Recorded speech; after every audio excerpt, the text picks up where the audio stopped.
Here we go off work. I want to talk a little bit about boxing. Let's talk about the heavyweight division. I want to go through a couple fights in the last 3 months that caught my eye, and I'm going cruiserweight and up. One sad fight just to tip off. Actually, let's kick off. Who's one of the better fighters right now? Alexander Usyk, out of Ukraine, trains under Lomachenko. Incredible body of work for a big man his size, his movement, his style, his ability to basically get a lot of points through high activity, similar to Lomachenko.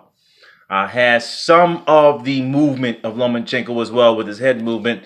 He goes quick to the side, and that makes you want to throw your right, and then he can attack in many ways. Usyk won his title fight, World Championship of Boxing. Check his body of work. I think his biggest showcase, his toughest match was Biedrins. I think it's Marcus Biedrins. He's out of another Eastern European country. But great fighter. Why am I mentioning him? Because I think with his size, he's a cruiserweight. I think he can jump to the heavyweight division. I think he can handle Deontay Wilder or Anthony Joshua. Anthony Joshua may be too big for him, but his style, his body of work, he keeps away. He uses his jab. He has the size as far as height. He has the reach. He has that. Will his body be able to maintain the heavy output? And I would say the buildup of punches that you'll take when a heavyweight's hitting you, even at half strength, and you're feeling it all over your body. And that's the one question. But Usyk right now, Alexander Usyk is the top fighter for me, and I think he has the potential to move up. It's Wilder, Joshua, and Usyk in that order. I threw Usyk in the heavyweight division, even though he's not there. I think he needs to move up. There's nothing there at the cruiserweight division for him to fight. Let's go into a sad case. David Haye lost his fight against Tony Bellew. This is a case of a man that's older and injured. Plain and simple. There's nothing else we can say. I'm heartbroken. I think David Haye has more in the tank, and I hope he comes back. I will watch a third match with Bellew versus Haye. I wish Haye would come out of retirement. You shouldn't quit on this one, brother. He is not on your level. You're just coming off that horrible Achilles injury. Those are difficult to come back from. It should have been a year off and a couple trial fights, but he didn't respect Bellew at all and thought Bellew would actually be a trial fight for him at his level. He was basically a gentleman at the end of the fight saying that Bellew was a better man. He got knocked the hell out. However, everyone knows in their heart and bodies that Haye, maybe 2 or 3 years earlier, would have destroyed Bellew in the first and second match. And it's heartbreaking, but Haye goes off a good champion, one of the top UK fighters, in my opinion, one of my favorite fighters. But I expect him, maybe in a year or so, to try to avenge this. It's going to haunt him too much. To go out like that as a champion, I don't think he can. And I don't think he's going to let it go. I am urging you, David Haye, to go back to your framework, if your body can handle this, and attempt to come back and fight. I believe in you. Your fans believe in you. You just needed time. It was too quick. Achilles was too quick. Where does this leave Bellew? Bellew, I'm bringing him up because now he's going to have to fight Usyk. That fight is on the line. I think that's going to be an incredible fight. I got Usyk beating him. Remember, Usyk is not a power puncher. He's just like Lomachenko. It's a technically sound fight where he has a lot of output. However, he does have something Lomo does not have, and that is KO power. He does possess it. He does possess KO power. So Bellew versus Usyk for the cruiserweight title. I expect Usyk to come out on top. And then from there, we'll see the other fights. Let's talk about the two guys that everyone's talking about. Joshua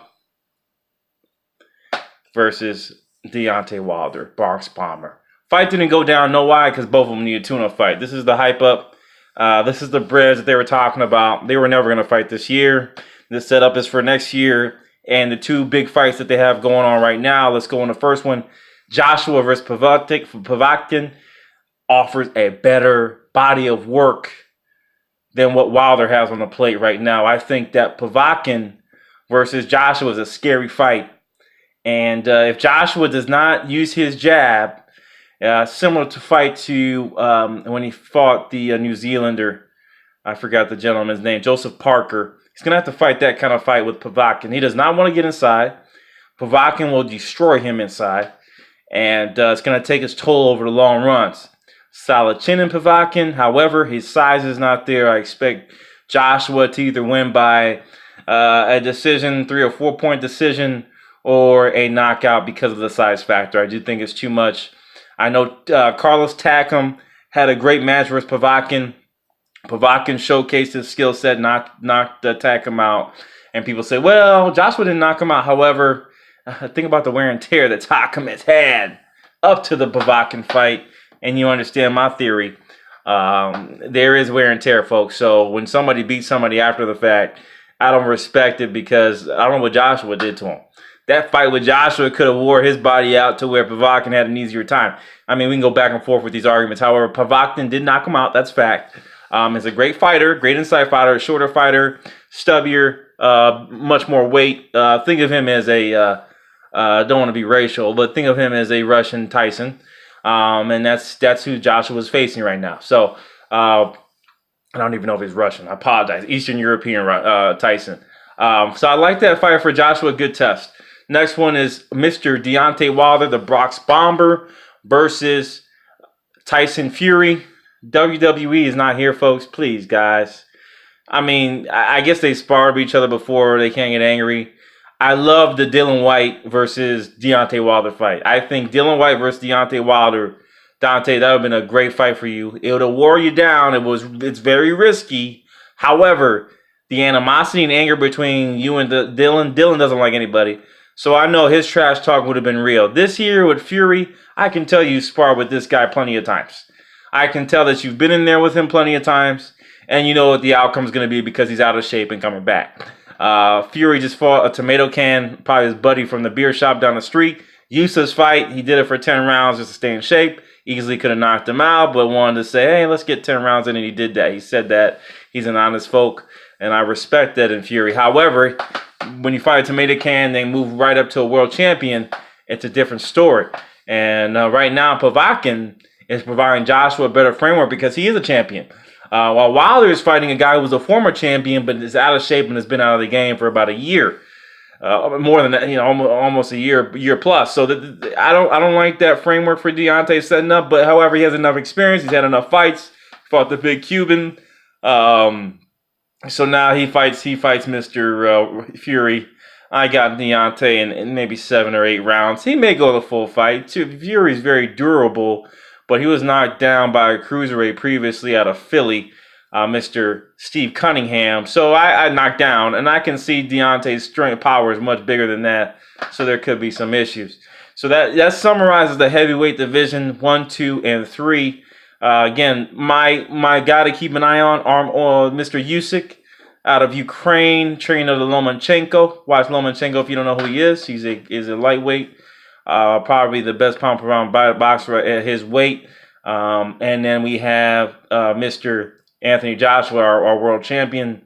Obviously, we want to see him fight Deontay Wilder. Deontay Wilder will have to face Fury. And I think that fight goes down next year. Probably, 4th of July. Make it fun. USA versus UK, that kind of deal. You can pitch that.